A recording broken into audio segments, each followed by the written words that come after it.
You're listening to Back Pew Convos. I'm Sean. And I'm Sal. And this is the podcast God wants you to listen to. So if you want to remain in God's will, have a sit down. Grab a beverage of your choice. And have a listen. You're welcome.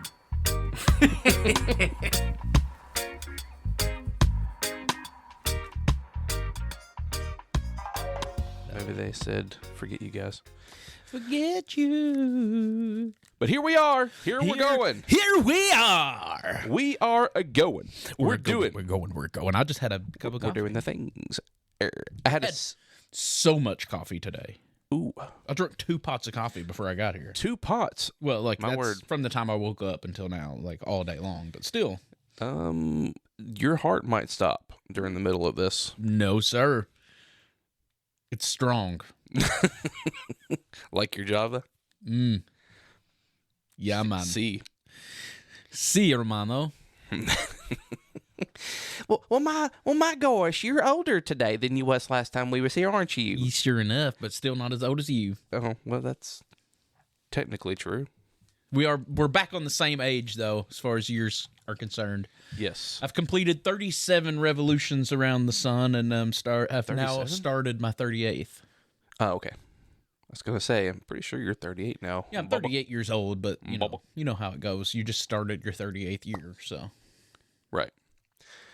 I got you now. I'm picking up what you're putting down now. Sure enough, man, me and Kelly were talking on the way last night in the car, and this time is so weird.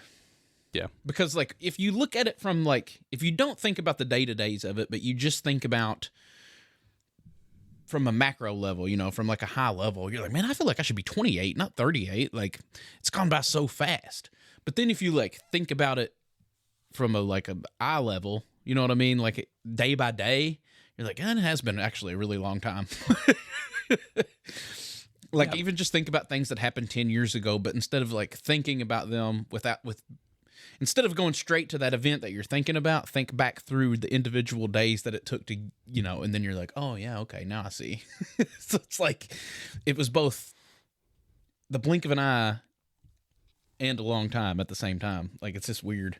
Yeah. Yeah, time is a weird ting. It's a weird ting. Sure enough. But we have like zero time for small talk, really. Oh, we have all the time that we want.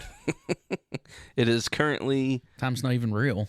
3:39, and we have to be done-ish by 5:15. Welcome to the holiday season. Mm-hmm. Actually, this is I say that because normally we record on Saturday nights, and holiday season Saturdays are hard. Yeah. But Just got no time for nothing. that's actually has nothing to do with why we're on a time frame tonight. Like, it's basketball season. Yeah, it's all your fault, guy. Actually, I didn't realize there was a home basketball game tonight because somebody, I don't want to name any names, Do it. Eli, Okay. didn't have the KHSAA website updated, so I didn't know the full schedule. Yeah. So French you, guy. Yeah, calling you out, Eli. So yeah. I don't even know where to begin. You know where I want to begin? We got our what's Spotify that? Wrapped. That was cool. Yeah, that was cool. It was cool Yeah. to see, So this year, 2024, we were heard in 4 different countries. That's pretty cool. Yes. So, and the funny thing about doing a podcast like this is you always wonder, like, who's listening to our show. And because you don't get names. Like, we kind of get, like, we know how many listens each episode gets. We kind of, like, I think you get, like, where the listeners are coming from. So we, like, knew that we had international listeners before that. Right. And you get the age demographics, but you don't know who they are. So, like, we don't know if it's people that we know personally or people, how did they find our show? But seeing the Spotify Wrapped, I thought, like, kind of cleared some of that stuff up because it also tells you what are some other shows that are listened to in the top 10 of people who listen to you also listen to these other shows. And like the number one show that other people had listened to that listened to us was Take Root with Peyton and Andrew. Right. And then also in that top 5 was Into the Wilderness, which is with Wesley Dame, who's also somebody that we know personally. So that kind of tells me that, you know, we probably still the majority of our listeners are people that we know. Right. So. Yeah. But it is growing. We have had growth since the beginning, since we started, of, you know, listeners outside of our little bubble here. So that's nice. It's encouraging. I feel like as a show we're growing. I'm really proud of the content that we had been recently putting out. Like I'm pretty proud of the eschatology episodes and some of the like Christian nationalism stuff that we did. Like I feel like we're really starting to find our footing, and you know, I think that we've got some things coming. So yeah, stay along for the ride, peeps. We're gonna try to do some stuff, you know, this coming year. I'd like to try to transition to video at some point this year. That's kind of the big, like, right at the forefront for me. I think that we need to, which I mean, now I know that we're recording now, but like, so basically I came across a clip on TikTok the other day, and it was just a clip of a podcast. And then I went and looked up the podcast and listened to their first episode. And I was like halfway through listening to their episode and was like, man, we're really missing an opportunity by not doing video, because like I never would have found this podcast if I hadn't just been scrolling through TikTok and seen a clip and was like, oh, this seems like something that would interest me. Like, yeah, for sure. You know, so we're really missing an opportunity there with that. We need to jump on that. Yeah. I'm just too much of a, I just want things to be good. Yeah. Maybe too much. Like, for one, I'm cheap, so I don't want to fork out the money to make it good right off the bat. So I'm like, that's the same thing we did with the podcast when we first started it. You know, like, oh, let's see if this $3 Temu mic will work. Obviously not. Right. Okay. Let's spend a little bit more. Let's try these USB mics. Those actually worked okay. It took some time to find out how to use them well for what we needed, what we were trying to do. But we eventually just forked out the money and got the good stuff anyway. So I don't know. I'm still having this internal battle about what to do as far as like when we transition to video, because I want it to be good, but I'm also cheap. So we'll see. Yeah, we'll see how that goes. Anyway, that's kind of the number one thing that's on the forefront of my mind is transitioning to video. Yeah, but anyway, if you're a regular listener, you know what the topic for tonight is. Yeah, or you should know. We're talking about peace. Peace. Paz. That's Spanish, by the way, for peace. P-A-Z, paz. Or Paz. Paz. Yep, it is week 2 of Advent. So, and week 2's theme is peace. Peace. Shalom. Shalom. Yes. See. BT Dubs, do you know what shalom means? Peace be unto you. So like biblically, like the word shalom, it means peace, obviously, but like it also, and it's used for like peace as far as like, you know, like there being some sort of conflict or war, and like that conflict or that war being over, being settled, whatever it is. Mm-hmm. And so there's peace in that sense, and it does, Scripture does use it in that way, but it also a lot of times uses it in the same way, which it's not the same Greek word. Like there's a Greek equivalent to shalom, which I can't remember. I might have to look that up. But like it has a very similar meaning to sozo, actually. So it means wholeness or completeness. I heard one person describe it, actually Tim Mackey from the Bible Project, he described it as sort of like a picture with a lot of pieces, or like something very complex with a lot of pieces involved in it. And all the pieces are fitting exactly the way they're supposed to. It's whole, it's complete. And so if there's anything missing or out of place or out of sorts in that thing, then there's a lack of shalom, Right. you know? I like it. Yeah. I feel like I did know that to an extent, but I knew it was soon as you asked me that and I didn't know offhand. I was like, you're going to tell me, and I'm going to be like, oh, yeah. Yeah. Well, and that puts a whole different spin on it. I was actually a blubbering mess on the way home from work. I'm glad that you didn't wreck. You got to stop that when you're driving.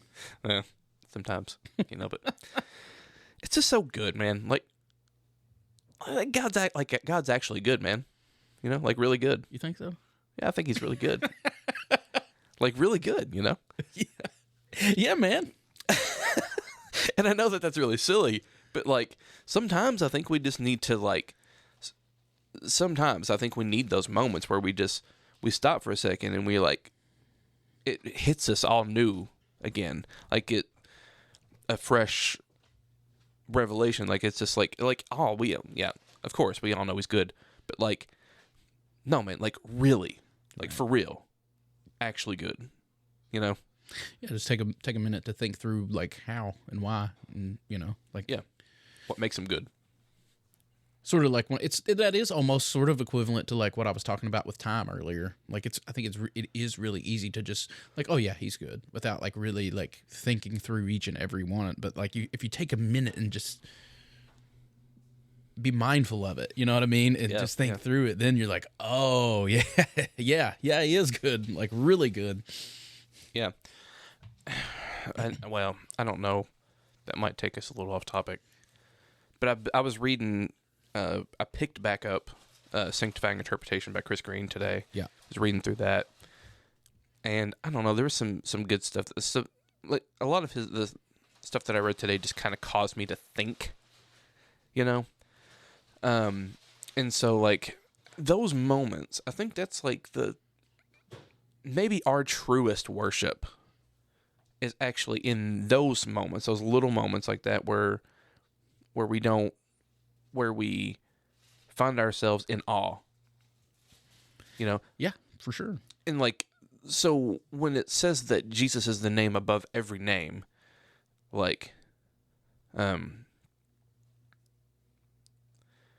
above every name, I guess the fact that he is beyond, whenever Paul talks about the love of Christ, that's surpasses all understanding. Right. Yeah.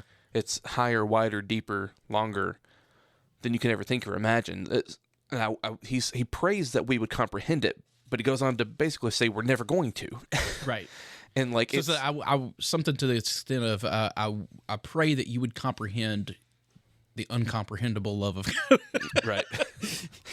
And those moments where we get a little bit of comprehension of the uncomprehendable, those moments are maybe the truest form of worship that we ever experience. Right. But they come at those weird times when you're not we're at church and this is what we do in worship. You know what I mean? Right. Yeah, I mean, because though it's so easy to be, for me at least, I can only speak for myself, of course, but it's so easy to just be distracted, I guess is the right word for it. You've just got so much going on, just, I don't know any other way to say it. But I feel like those things that you're talking about really come, maybe easiest is the best way to say it, or when you're kind of alone and you really have, and you've got that quiet time and you really have time to look within and contemplate, that's when those moments come. But it's in a church service or whatever, there's just so much happening, and you got music and you got people and you got this, and I'm supposed to do this, and what are we doing now? I'm really hungry, and you know what I mean? Yeah. Just so many different distractions happening that it's really hard to find that peace. Yeah. Well, and something else he was talking about in that book, at least the best as I can understand, because this is an academic book, and just the way Chris is and the way that he speaks and stuff like that, I'm almost never sure what he's saying, but that's part of what I like about it. I hate that. I literally hate it. You sent me a little clip of it, or like a little snippet today, and I read it like 4 times. I was like, what is he trying to say? And like, now to be fair, I was trying to read it. I was like listening to a call at work. Finn was like yelling at me, so like, yeah, I was distracted. But also, like you said, that's just the way he writes. It's the way he talks. So like, and then when I finally like felt like I understood what he was saying, I was like, there was so much of an easier way to say that. Like, why do you write like that? It makes me so mad. It's so unnecessary. I like it just because it's like there's a certain sort of poeticness about the way that he writes, I think. He writes like a nerd. Maybe that's also why I like it. Nerd. Chrissy Green, you're a nerd. Chris, if you happen to be listening to this, I love you, and I apologize for... I actually do love you, and I'm calling you nerd. I've called myself a nerd on this show. We're both a couple nerds, really. Actually, I love Chris. Not my favorite writer, though, unfortunately, just because of that reason. Like, it takes me long enough to read as it is. I don't want to have to go back and read it 4 times to like one paragraph to understand what's being said, when you could have just said it in plain English and then I would have got it. Yeah, and this is a book that I'm going to have to read and reread and read and reread over and over again to really grasp. But I already forgot like what I was going to say. I was going to say something about worship, because you were talking about how like being distracted in church service and like not feeling like you're getting anything out of it. And he something he says in the section that I read today was like, we focus too much on what are you getting out of it. Yeah. That like there's that like the work that God aims to do in you in those worship services is rarely something that we even are able to, what's the word? That we don't recognize it even. Cognizant? Yeah. Yeah. So like the majority of the time, whenever you're there and you're participating in the worship service, and that's a problem for us Pentecostals, which he is a Pentecostal theologian, but like we've become so used to like judging the service and how well the service went by how you felt or what you got out of it.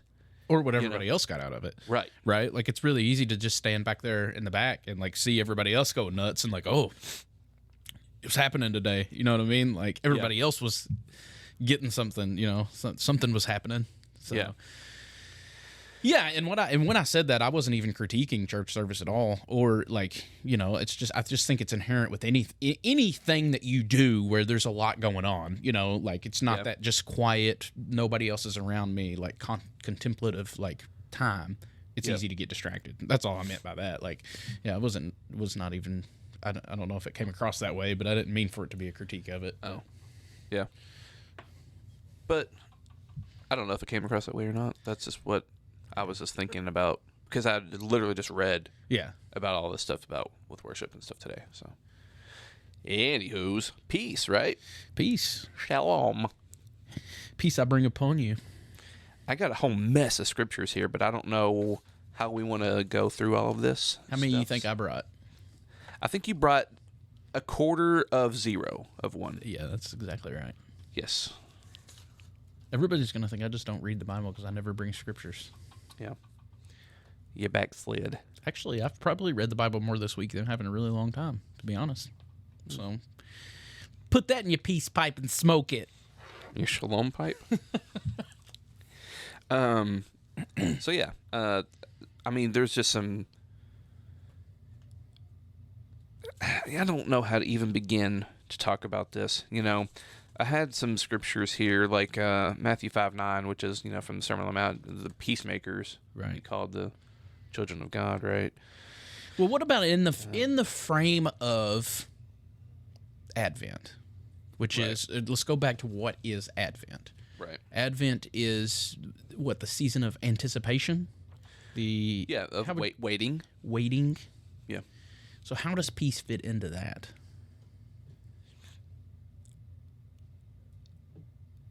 I guess it would have to be... It all kind of really... This is something I was thinking about today. Is like it sort of all all these things run together, right? Hope, peace, love, joy. They all sort of are intertwined inseparably, Right. inseparably with each other. So like it's because we ended up getting into peace last week with hope, Right. and I'm keep wanting to.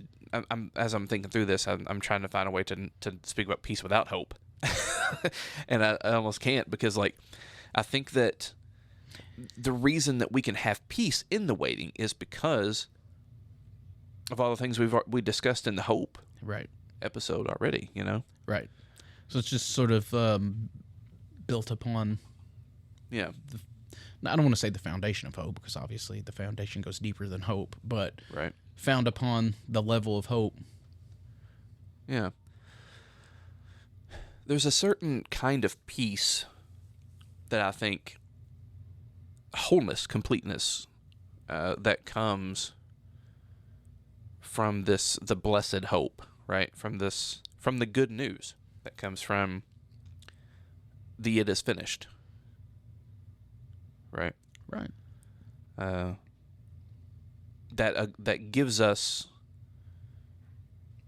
I mean, really, it's you've been saying it, and well, we've both been saying it for a while now. But like, really, it is finished is like the theme of everything we've been saying lately. Yeah, it's literally for me, that is the good news. That's the gospel. It is finished. Like summed up in one tiny little sentence. It is finished. Like that. What could be better news than that?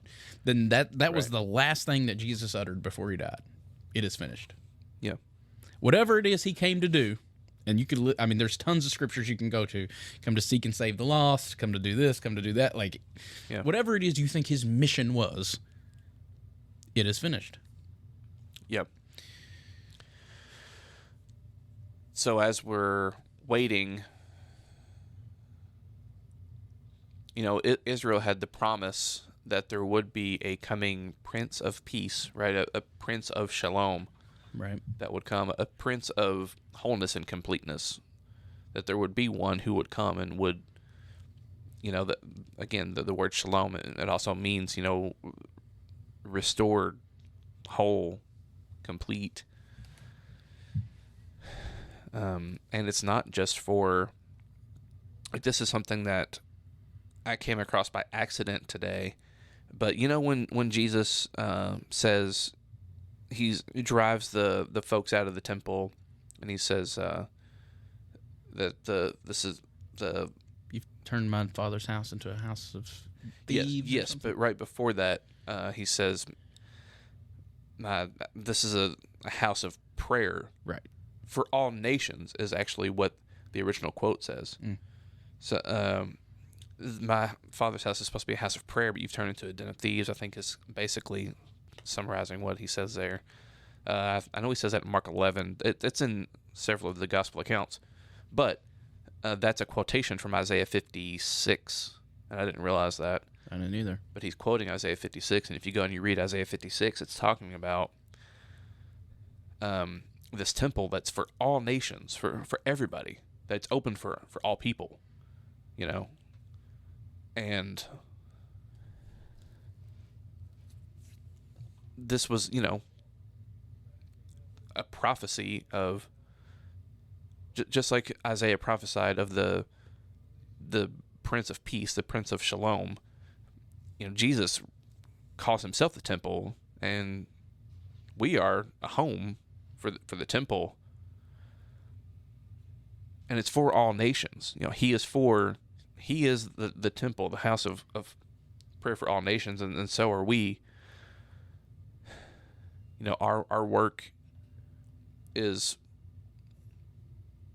participating in the finished work that he's already accomplished, but we get the privilege of being those that go out and try to help bring about the kingdom here and now, and to whatever extent we can, to all the people around us, to all nations.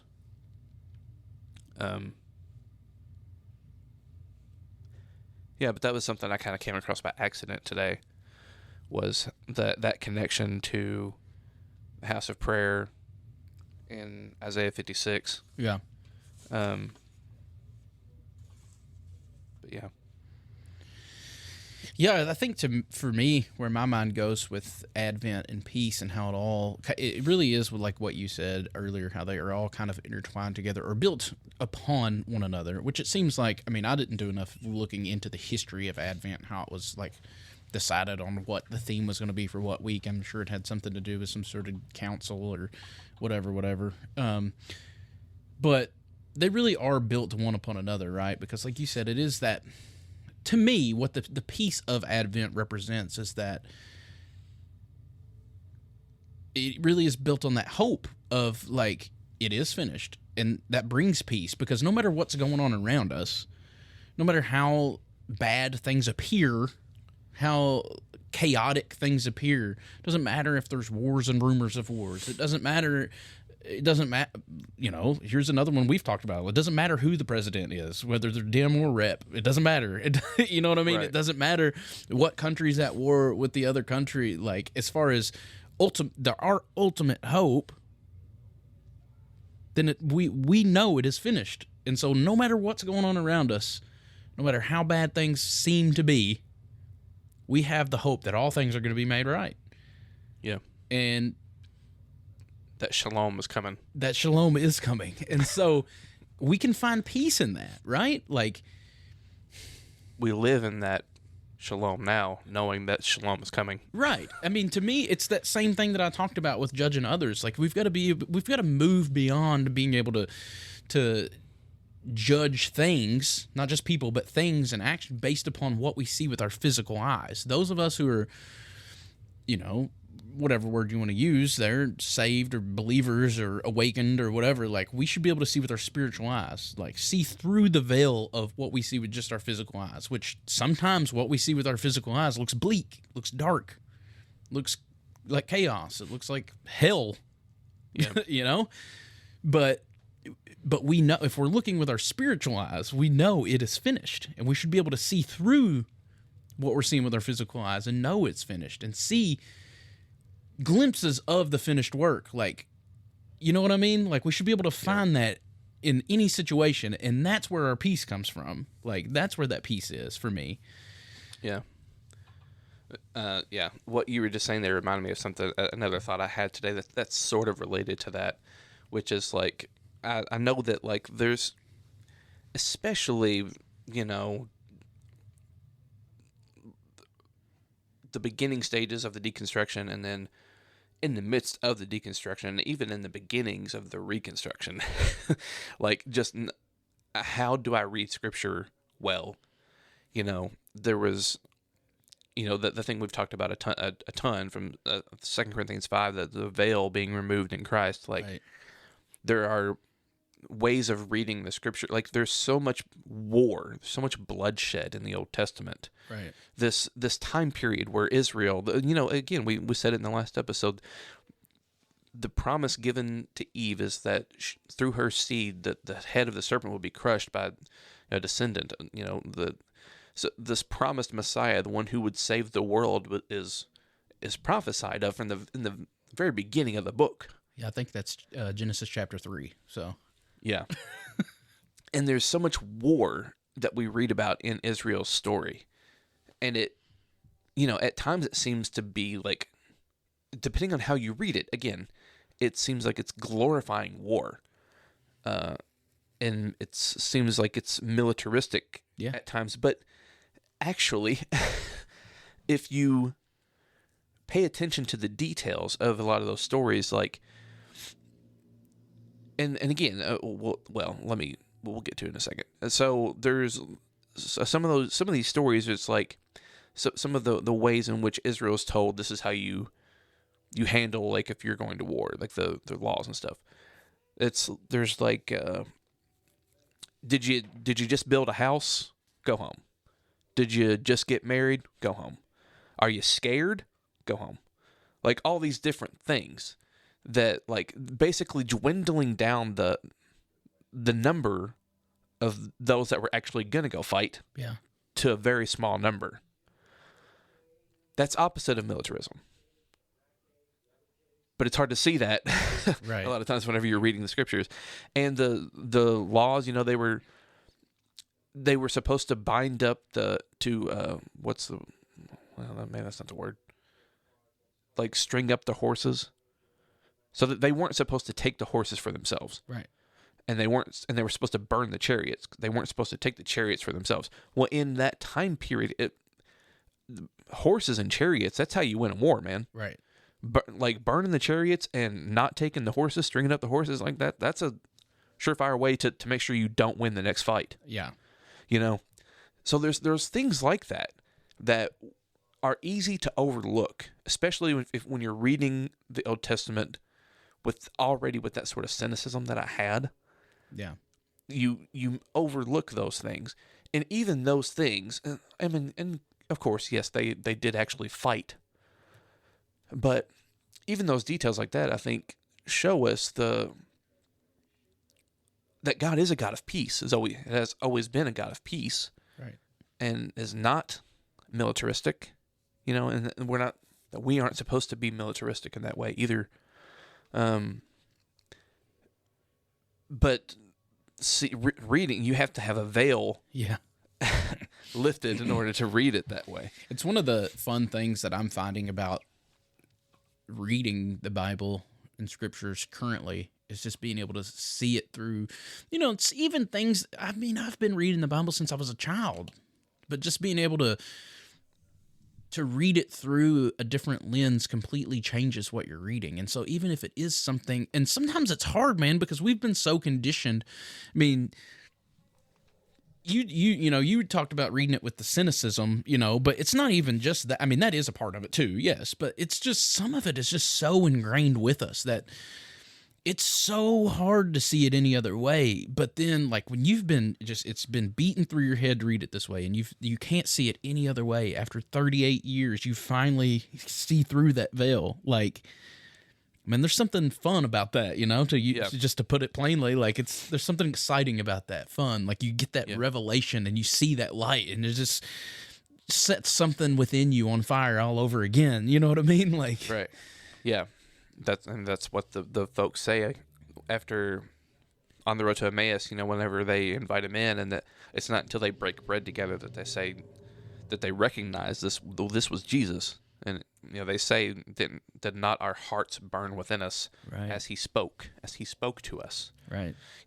So whenever Christ speaks to you through the word, through the written word, through the scriptures, like it ought to have that effect on us. It's also just it has that effect that we just talked about, but then again, it's so hard and frustrating because once you see that, you want nothing else but for everybody else to be able to see that, and you can't. There's nothing you can do to make people see that. Like, that's completely up on the Holy Spirit and God, or like, I can't make anybody see it. There's no way. And if your eyes aren't opened to it, you're not going to see it. Right. You know what I mean? But that's so hard. It's so frustrating. Yeah. Like, you'll, especially because, I mean, you can see it anywhere and everywhere you turn, and you're like, no, we're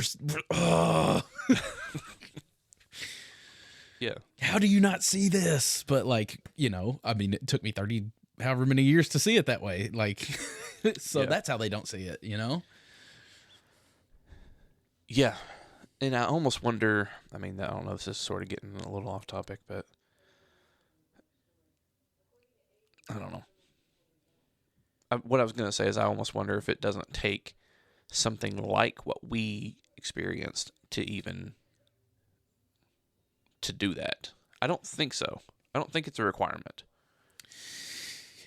But I know that I don't know if I would have seen the things that I see without having everything that I was seeing be tore down, Right. Well, that's the interesting thing about the whole concept of being drawn to him rather than coming to him, is because on one hand, you like, when if you don't think about it too hard, you're like, well, I asked these questions and I was willing to do this. But then you think about it and you're like, but why did I ask that question? Or why did it finally, after so many years of being presented with something, why did it finally click all of a sudden? And then things didn't make sense anymore, and I had no choice but to put it all back together. You know what I mean? Like, yeah. in some sense, I don't know. Like looking back on it, I don't know that had anything to do with that. Like, Right. Yeah. and we always say all the time, like once you see something, you can't unsee it. You know what I mean? Like, Yeah. just thinking back to my own deconstruction story, I mean, really, it really was that. Like, I just at some point it come to like I can't ignore this anymore. Like I've tried to turn myself in knots. I've tried to explain things away. I've tried to do, and I'm just you reach that breaking point where it's like I can't ignore this anymore. Right. I can't unsee what I've seen. Yeah. You know, but then like how much of that was me? You know, like I don't know that I had anything to do with it. Right. Well, that's all. Yeah. I mean, you're right. I mean, that's all part of the work of God bringing. That's part of our sanctification. Right? Like sanctification, that's a process.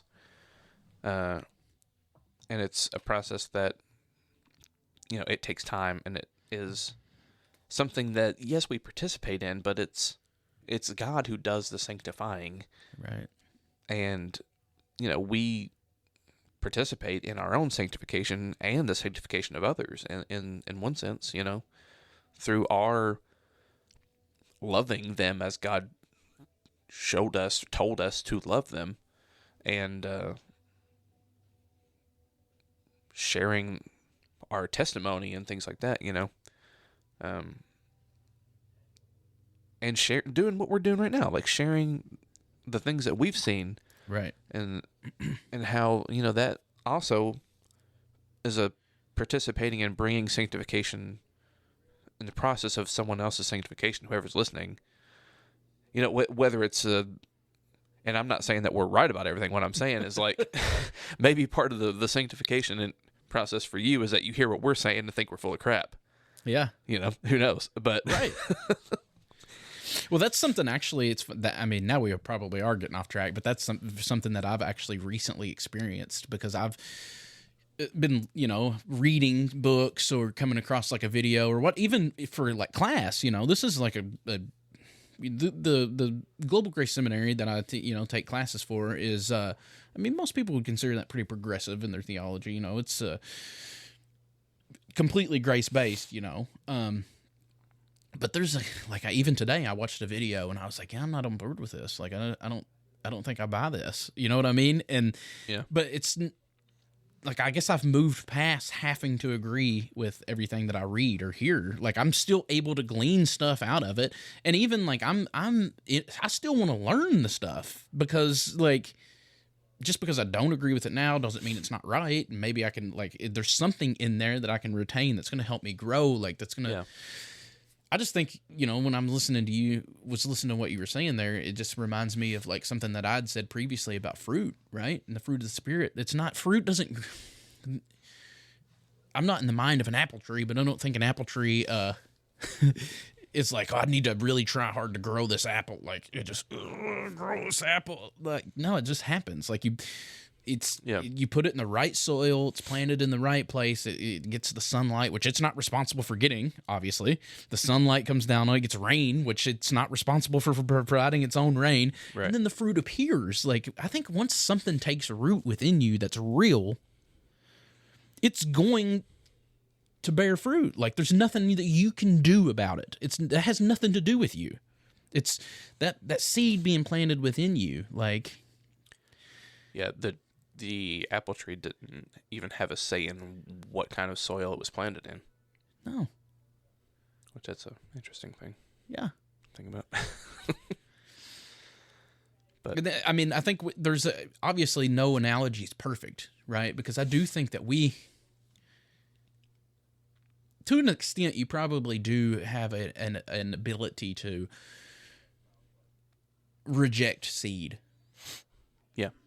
By just completely shutting down. But I think that comes more from apathy than a complete rejection or an anger. Even that is more than like just an apathy. Like to me, there's nothing that's more that's more death than just apathy. Like I just don't. I'm not gonna study. I'm not gonna listen. I'm not gonna do anything. Like I don't.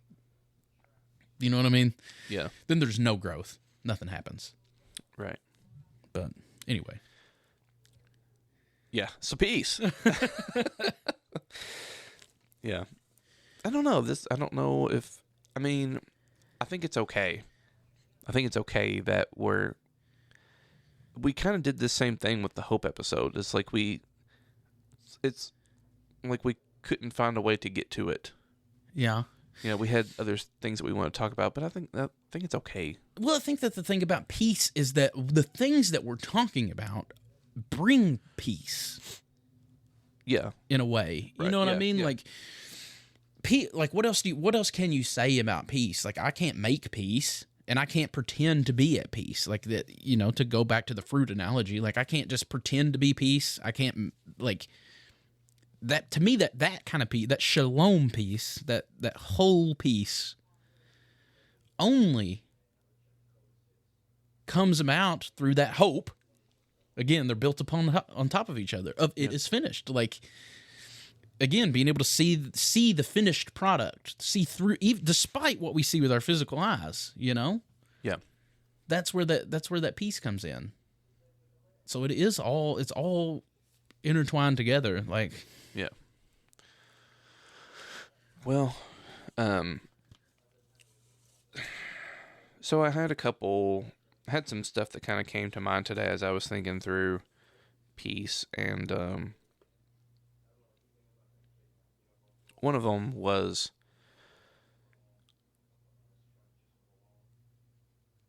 the fulfillment of the print of this coming Messiah, right? Like the kind of like to go back to sort of what I was talking about earlier. You have all these figures, these prefigurements of Christ in the story, but Moses is, he has a very similar story to Jesus. Jesus has a very similar story. Well, no, I said it right the first time. Moses has a very similar story to Jesus. Right. There's Herod sends out this decree, Pharaoh sends out this decree to kill all the, infant babies, baby boys or whatever. Family has to flee or whatever. Moses is an obvious prefigurement of Christ, but you get to the end of his life and he strikes the rock too many times, right? More times than the Lord told him to, which the rock is Jesus, according to Paul, the rock that followed him in the wilderness. Is that am I getting my stories right? Is that right? Or am I making that stuff up? no, it's right. I thought that was right. And, he's told that he won't see the promised land, that he's not going to make it. We've seen it. He just won't be in it. Right. But then, who do we see on the Mount of Transfiguration with Jesus? Right. Moses and Elijah.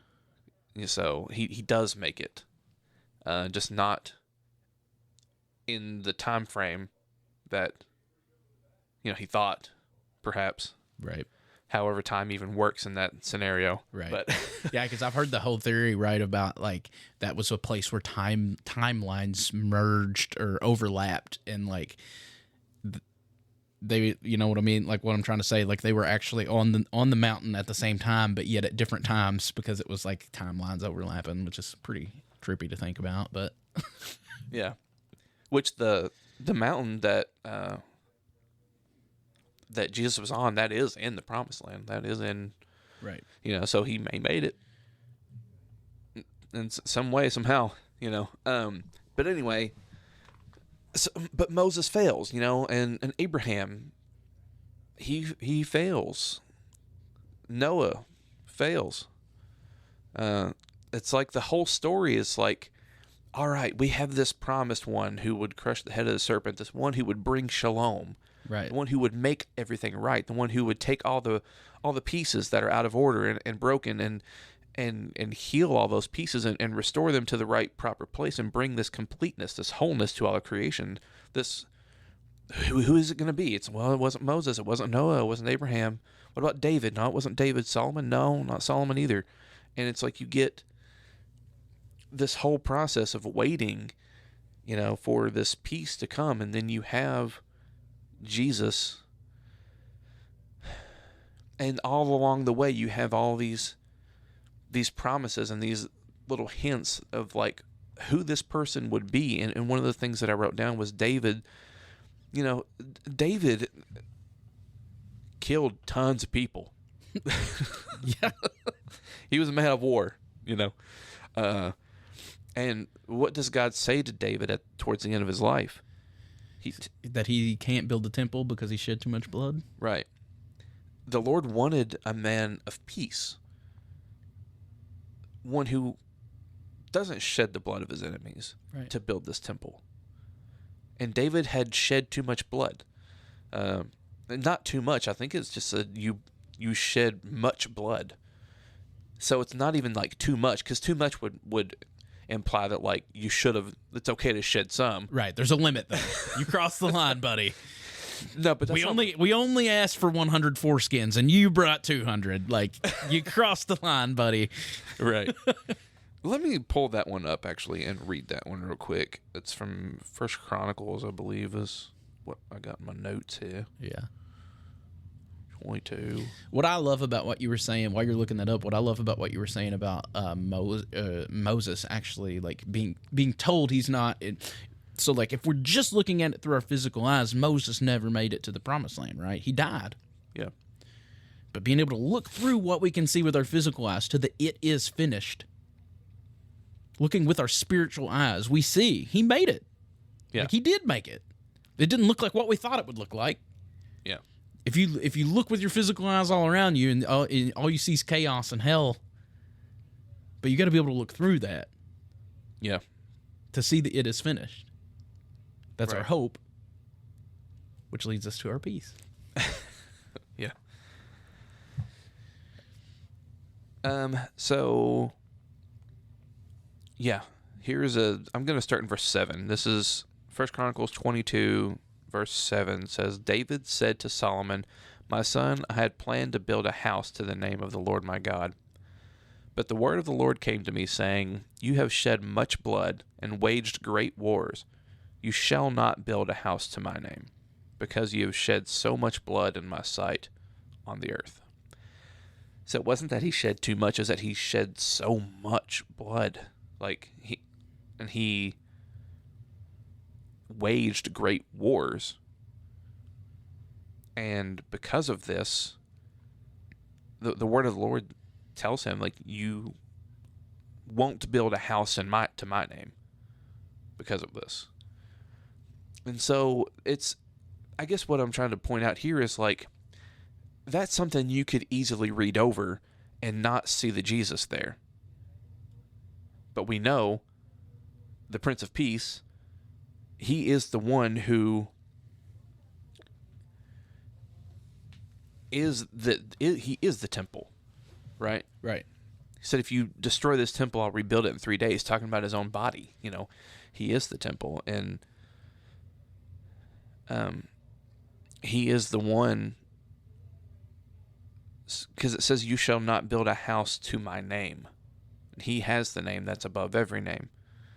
You know, he is the Prince of Peace. He is the one who's not like David in that sense. You know, he is the one who crushed the head of the serpent.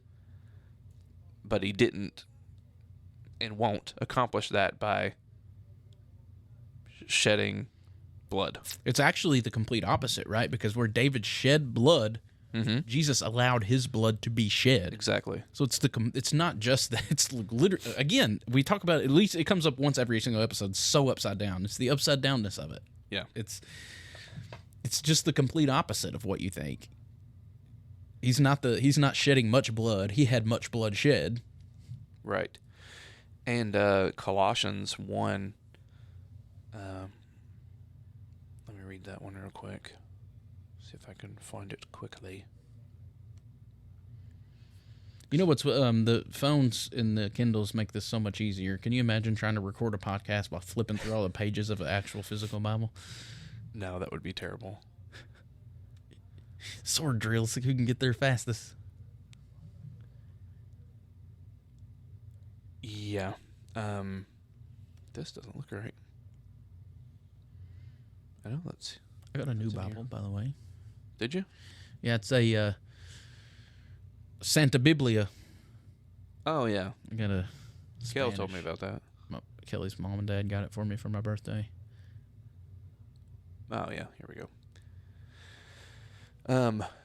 So it's got both English and Spanish in it. Yeah, and what's cool about it is they're side by side. So like it's got Right. like 2 columns on the page. One column on the column on the left is Spanish, and then the column on the right is the English, but it's the same thing.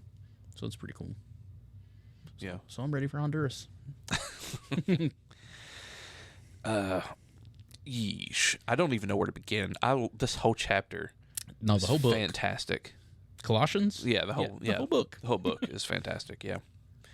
I'm gonna start in verse 15, I guess.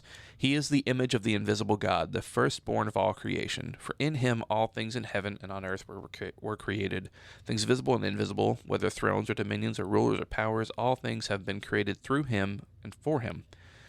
He himself is before all things, and in him all things hold together. He is the head of the body, the church. He is the beginning, the firstborn from the dead, so that he might come to have first place in everything. For in him all the fullness of God was pleased to dwell, and through him God was pleased to reconcile to himself all things, whether on earth or in heaven, by making peace through the blood of his cross. So that's the scripture that came to mind whenever you were talking about, like, it's not, whereas David shed the blood of his enemies, Christ died for his enemies and allowed his own blood to be shed, and in so doing defeated the true enemy, Hasatan. And the P word, the P word was in there. Right, exactly. Yeah, that's why I wanted to read it. Making peace through the blood of his cross, and this is the I can't remember how you pronounce the Greek word, but it's the Greek equivalent to shalom. Yeah. It's the same word. It's just so good. Like, I don't know why the theme of the upside downness of everything, Christ, just, it resonates with me so well. But like, it's so opposite to how we think, right? To bring peace, we have to shed blood. Right. Like, right? Like, that's, of course. especially like, I have no intentions on getting political in this episode, but like, especially with like the whole strong, like, we have to have a strong military, right? Because that's how we bring peace. We've got to police the world. We've got to be sticking our military everywhere to make sure that, because we've got to maintain the peace in the world. Like, we're the peacekeepers. We're the world's peacekeepers. Right. Well, like, but Jesus brought peace by shedding his blood, not by shedding other people's blood. Right. Well, and that's exactly what we got into that a little bit in the last episode, but that's exactly what he says over the city of Jerusalem. If you had known the things that make for peace, but you don't, because they were welcoming him in under the assumption that he would be this type of military leader, Right. And him knowing that, he looks over the city there, and I was trying to see if I could find it again. I don't even remember where that was at. Actually, I think I'm in the wrong chapter even.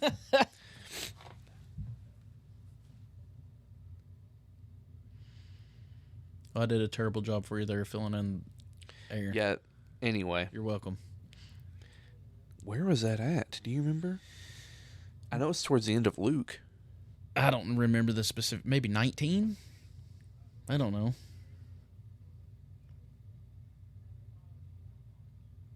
I don't know numbers. I don't know these things. I told you I brought 0 verses to this. You're the Bible guy, I'm the logic guy. That's how this tag team works. You're the logic guy. Yeah. I knew it was Luke 19. That's where I was at. I told you. That's what I said. Maybe I'm the Bible guy. All along, I've been the Bible guy. Oh, well, there's the word peace. Let's just start right there.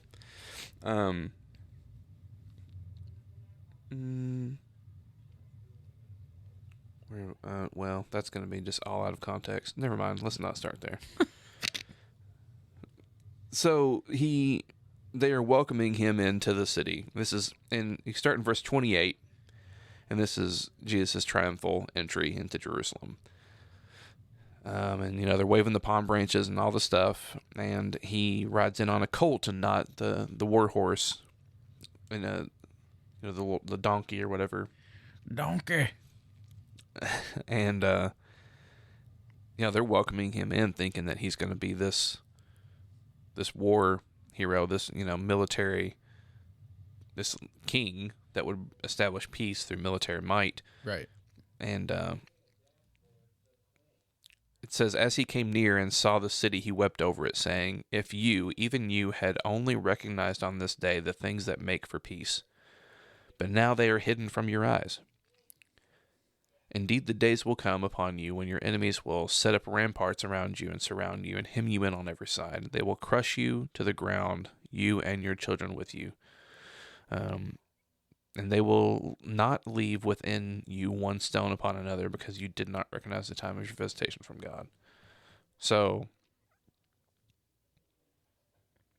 this whole time he's been trying to tell them the things that make for peace, and they won't listen. This is the broad path. He told them from the very beginning of the Sermon on the Mount, he says the peacemakers are the ones. Right. But they hear what they're hearing. They can't see that what he means by that is not what they want. Yeah.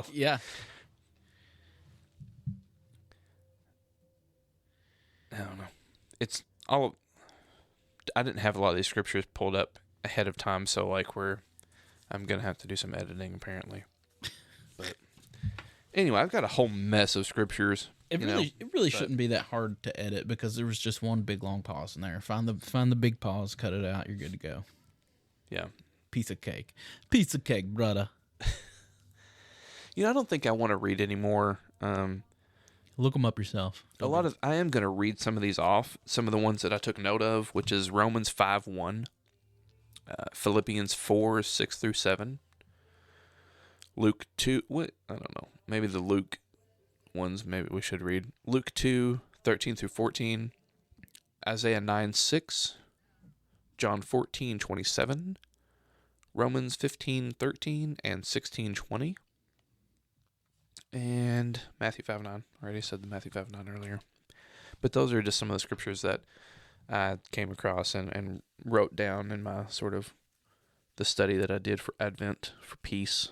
Yeah. But generally speaking, that what I was talking about whenever I said we should read is that the Luke passage is because that's when he says the angel tells them, right. You know what? Do it. Luke 2. Let me find it.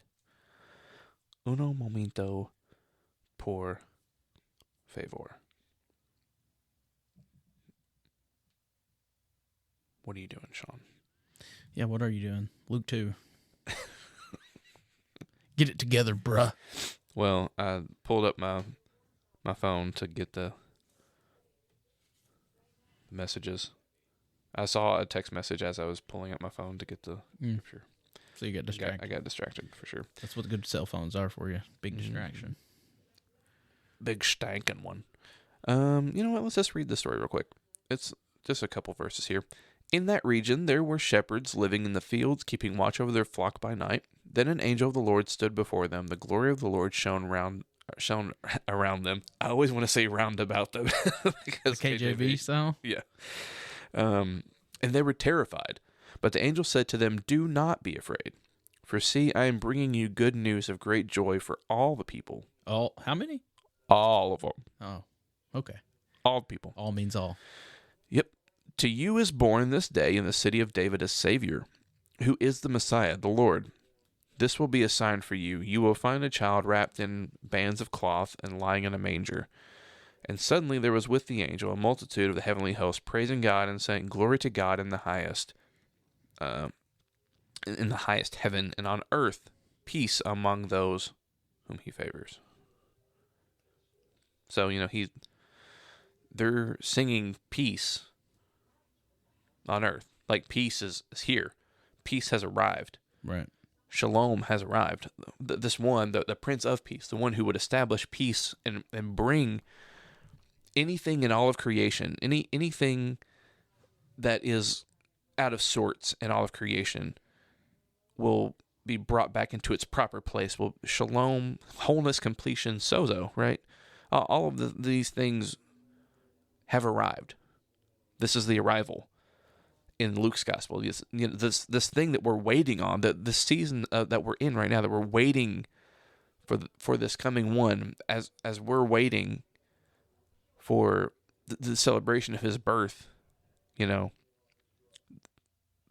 this is the moment that in Luke's gospel anyway, that where heaven meets earth in that way. The first, I don't know what I'm trying to say. Heaven meets earth with a sloppy wet kiss. Right. But you know what I mean? Like this is what the new heavens and the new earth are. It's when it's restoring heaven and earth, like heaven and earth meeting, and Jesus coming to, God with us, right? Emmanuel. This is the first bit of light shining in the darkness, right? This is the first glimmer of light that shines in the darkness, and that light's only going to grow. This peace has arrived, and that peace will only continue to grow until it's completed, until shalom. But we live in it now. We can live in it now through hope, Right. I feel you. Through faith. We can have this eternal life. This peace is ours here and now, and it will be. Bingo. Also, he's the lamb slain before the foundations of the earth. So, is to come. So, what is time? It's fake. Yeah. Let me ask you this question. Okay. This is unprompted, and it didn't give you any heads up. So who knows where this is going to go? Yeah. What about what he said in Matthew 10:34?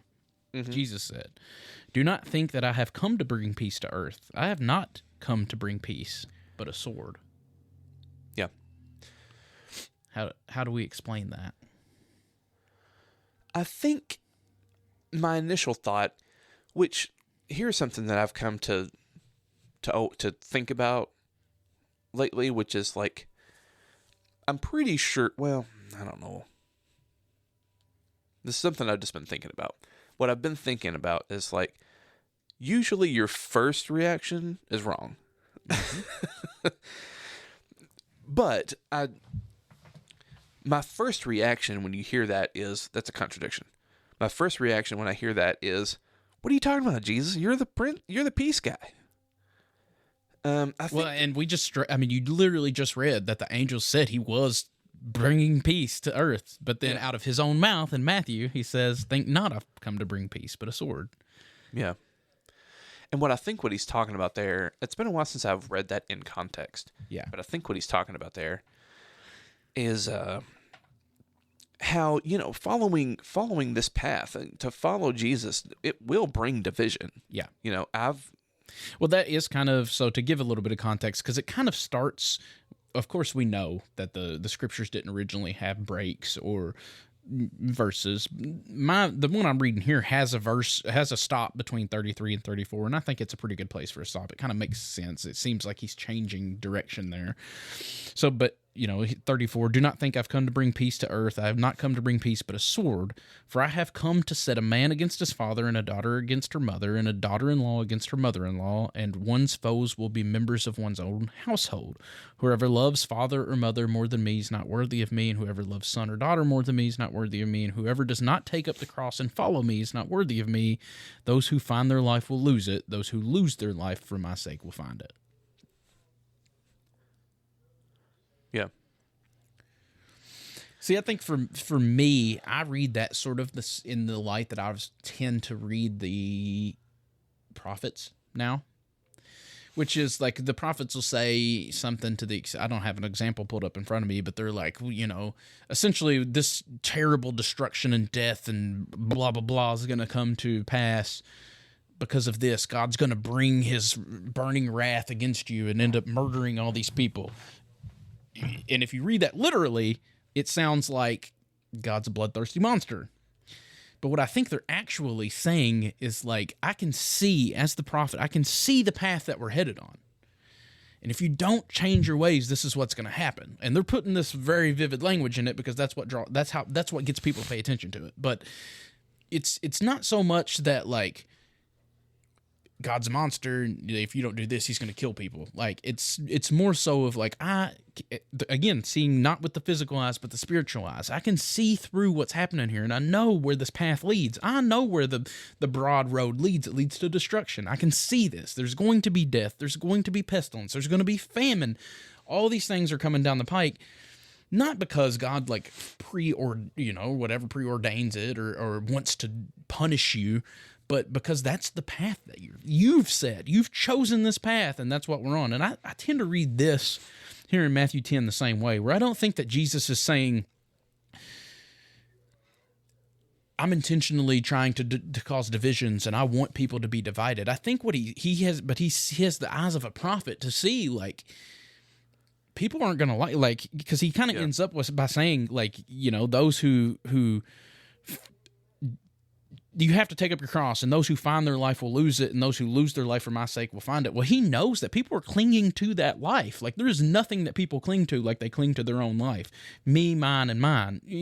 Like, and so he knows, like, the natural reaction to that is going to be division. Like, you are literally going, like,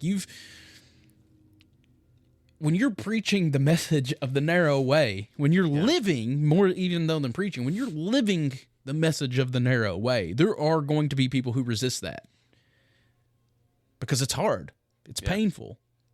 It's not easy. If it was easy, it would be the broad way. It's narrow for a reason. Right. And so the natural reaction, the instinct is it's going to bring division. Now it's going to end in peace, and that's where our hope factors in. Right. Yeah. But for a time, there is going to be division. And, me and you've experienced it to a certain degree, not to, not to the level that some have, but. Yeah. Yeah. Following Jesus will bring division in some sense. And like within families, like he uses the example there, like, within a household, it can bring division, even, if one is trying to follow and the other one isn't, or the one is following, or maybe they're both trying to follow the way of Jesus and one interprets that differently than the other. Right. I mean, just think about what is what is the way? Like, it's the first shall be last and the last shall be first. Like, you are literally called upon to put yourself last in the pecking order. Right. Everyone else is above you in the pecking order. Right. So naturally, like, that's going to put the people within your own household against you if they're not on board with that. You know what I'm saying? Because wait a minute. Like, this is causing negative things to happen to me, but it's not about it's not about us. That's the thing. Like, but if they don't have that vision, that's where that clash comes in. You know what I mean? Right.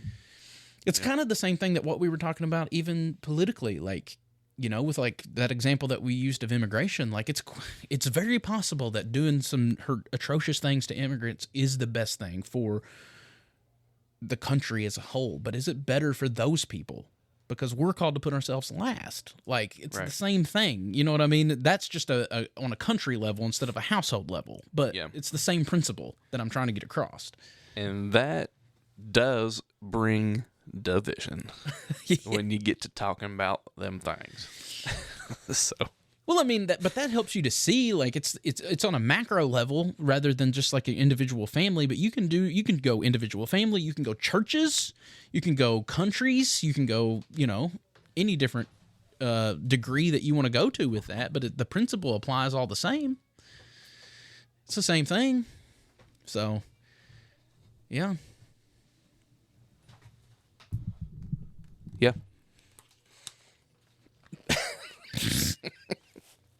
Had to get up real quick. You didn't like the dark? It was kind of weird. I can only see your face because your phone was lighting it up. So.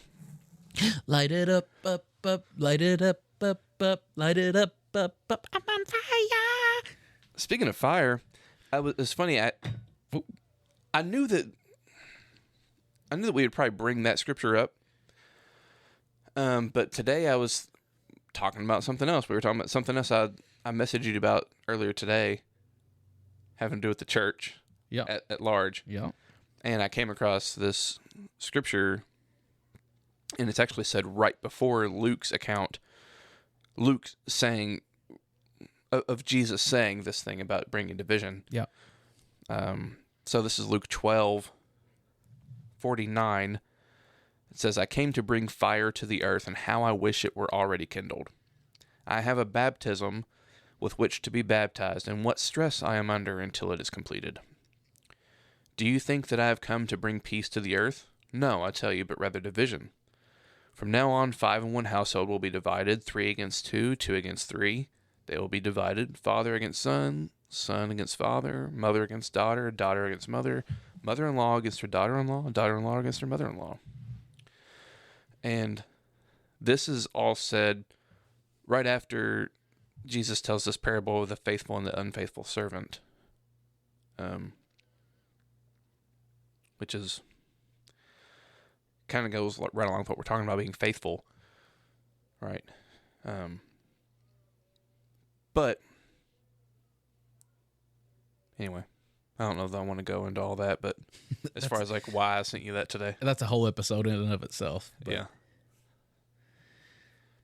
But yeah, it is interesting that, I mean, I think that the principle applies the same, that like,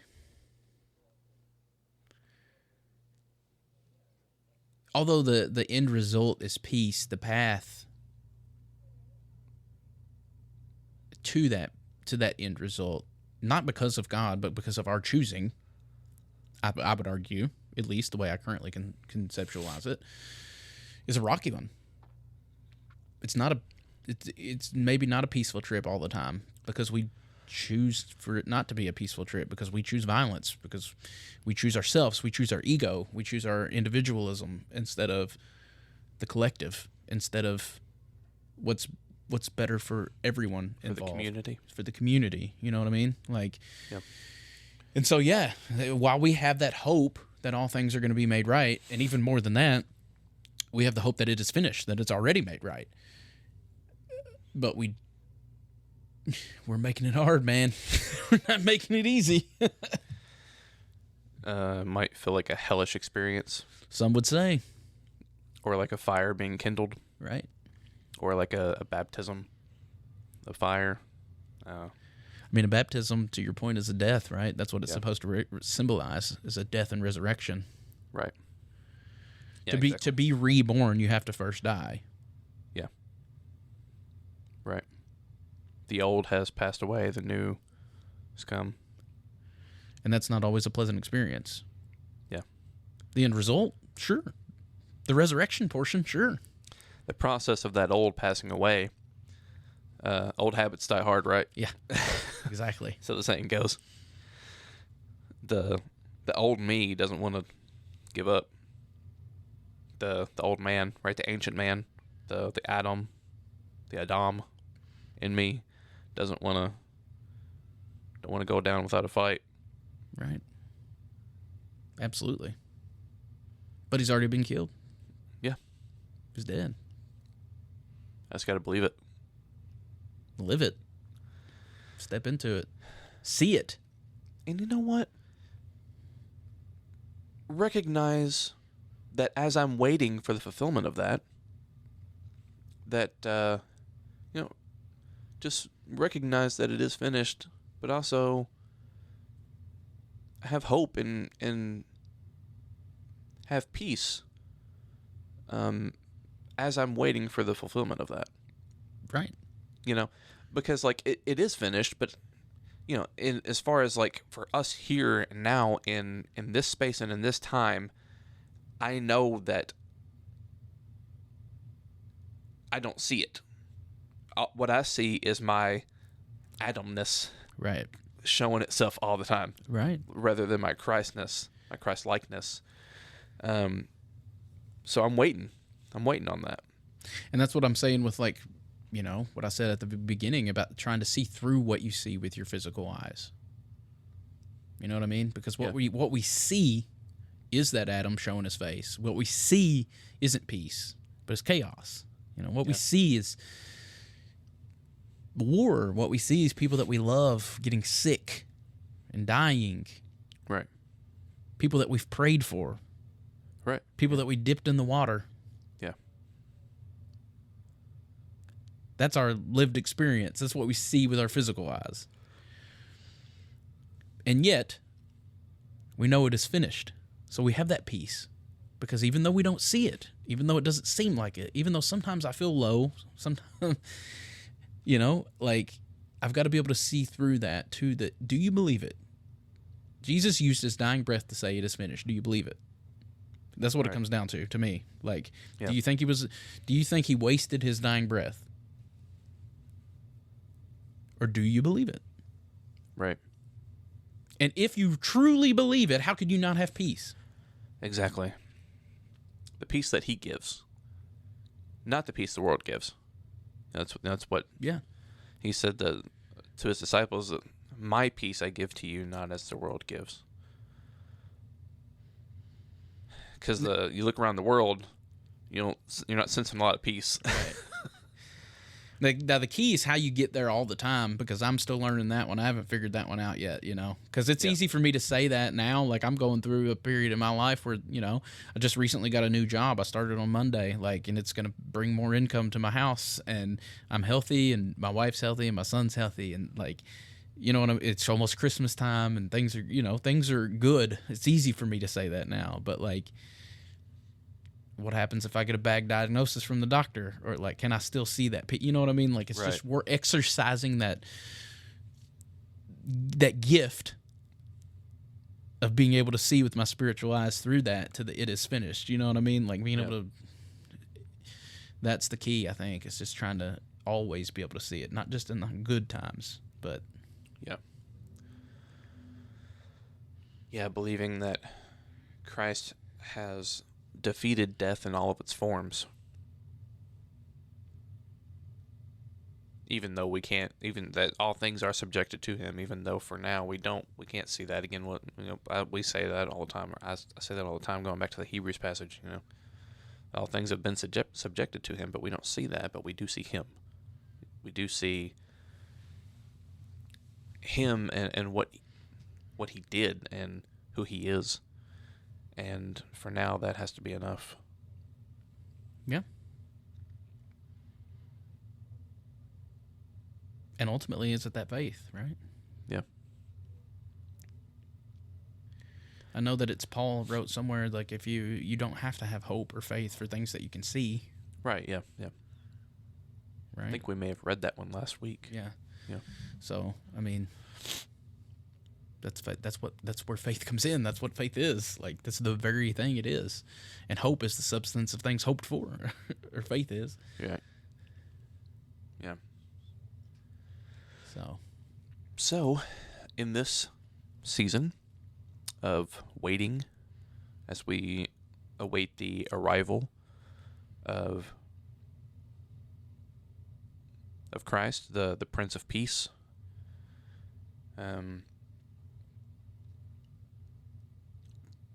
best you can, because I don't want to diminish anyone's hardships, anyone's if you're in a season of life right now that is hard and is full of suffering, I don't want to diminish that in any way. Right.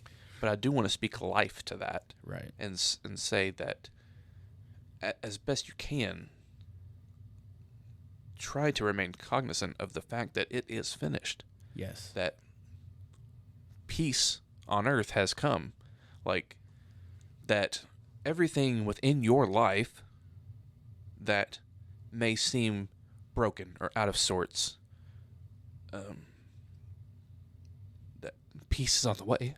Right. I mean, I'm glad that you said that, because that is something that can come across as, through this message as almost like a toxic positivity. Like, Yeah. like, no, it doesn't say anywhere like to ignore what you're feeling, right? Jesus wept. That's the shortest verse in the Bible. Like, Yeah. Jesus suffered physical and emotional pain. Like, Right. Yeah. you know what I mean? So it's not what we're saying isn't not to feel or to just try to devalue the pain and the suffering that you're feeling. Not only should you feel those feelings, but as part of the body, we should be suffering with you in that. We should feel that along with you. Yeah. The goal, the point isn't that you're not going to feel bad and low at times, and that shouldn't even be the goal. But the point is that hope and that peace comes from, even though I know today's dark, even though I'm hurting today, even though something bad has happened and I am in the lowest, most depressed, most painful state I've ever been in, I know that the sun's going to rise tomorrow. Yeah. You know what I mean? Right. And maybe that day's going to be hard too, but guess what? The next day it's going to come back up. And we know that it is finished, and that's where our hope lies, and that's what brings us peace. So, to your point, man, it's not about ignoring the suffering. No, and acknowledge where you're at. Right. Feel everything. Feel all of those emotions. Yeah. But don't allow that to steal your peace. Right. It's okay to lament. That's what most of the Psalms are. That we have a whole book dedicated to it, Lamentations. Like, Right. It's okay to lament. It's okay to. A lot of those Psalms are letting God have it. I think we talked about this in the last episode, but it's okay. It's okay to feel those things, and it's okay to feel them deeply. But most of those also come around to saying, yet I hope, yet I will put my trust in you, in spite of everything, like you said, and this is next week, is joy, right? Joy comes in the morning. I can't remember which psalm that's from, but there's pain in the night, but joy comes in the morning. Joy has come. Right. And it is coming, and it's coming right now, and it will come. Right. Yeah, I mean, that's one of the things that I always think about, like when the misuse of some of the Bible verses, like the whole, like, we know everything works together for the good. Like, I don't think that means every situation that you're in it is good. No. It just means that no matter how bad the situation is, we have the faith that it is finished. It's going to be made right. That doesn't mean, you know what I mean? It doesn't mean that the situation is good. It doesn't mean that God predestined you to go through the suffering or anything like that. It just simply means that no matter how bleak it looks or how bad it looks, with God all things are possible. Right. Yeah.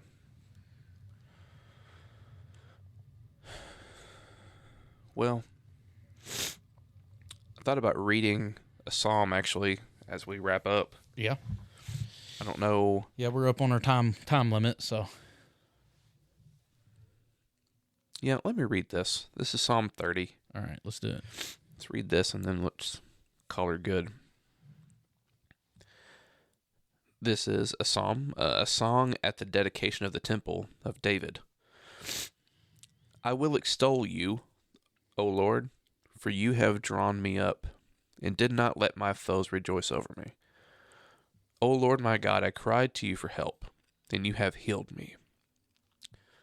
O Lord, you brought up my soul from Sheol, restored me to life from among those gone down to the pit. I can hardly see, so I've got tears in my eyes. Sing praises to the Lord, O you, his faithful ones, and give thanks to his holy name. For his anger is but for a moment, his favor is for a lifetime. Weeping may linger for the night, but joy comes in the morning.